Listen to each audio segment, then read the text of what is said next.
आने वाले banking exams को टारगेट कर रखे हो तो प्रॉफिट एंड लॉस पे बेस्ड एक डाटा सफिशिएंसी का क्वेश्चन समझते हैं।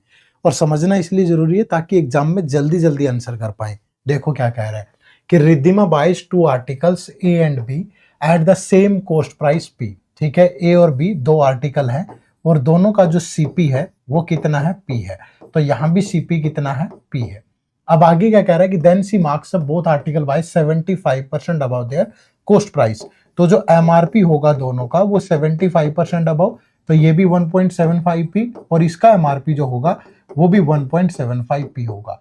अब आगे कह रहा है कि then she sold article A at 268 discount. ठीक है, इस पे जो डिस्काउंट है वो 268 का है और दूसरे पे जो डिस्काउंट है बी पे वो 20% का है। तो यहाँ पे डिस्काउंट क्या होगा, 20% का। तो then which of the following statement is are definitely correct.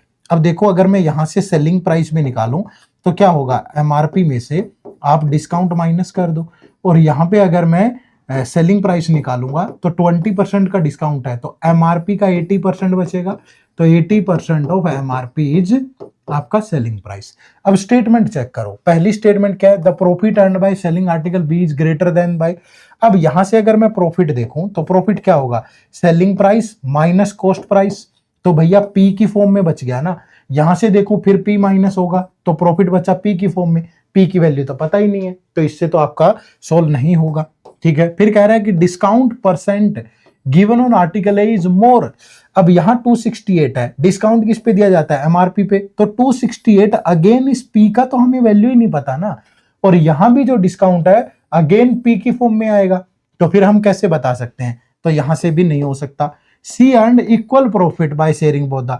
अब इक्वल प्रॉफिट भी है बोथ द आर्टिकल तो वो भी पी की फॉर्म में आएगा भाई। ठीक है, वो भी किसकी फॉर्म में आएगा, यहां से प्रॉफिट पी होगा, यहां से भी प्रॉफिट पी की फॉर्म में होगा। तो इससे भी नहीं होगा। तो जो राइट आंसर है यहाँ पे that is none of the above, कि जब तक हमारे पास पी की वैल्यू नहीं निकलेगी किसी भी इक्वेशन से तब तक ये क्वेश्चन सोल्व नहीं हो सकता। ठीक है, और ये समझना है आपको, अगर ऐसी चीजें समझ में आ गई तो फिर एग्जाम में जल्दी जल्दी सोल्व करना चीजों को आसान होगा। ठीक है, तो फटाफट से कमेंट करके बताना कि इस क्वेश्चन का आंसर क्या होगा। ये भी डाटा सफिशिएंसी पे बेस्ड क्वेश्चन है। टाइप करो किस क्वेश्चन का आंसर क्या होने वाला है। ठीक है, चैनल पे नए तो सब्सक्राइब भी कर लेना, बहुत सारी वीडियोज आपका इंतजार कर रही है। Thank you very much. जय हिंद, जय भारत।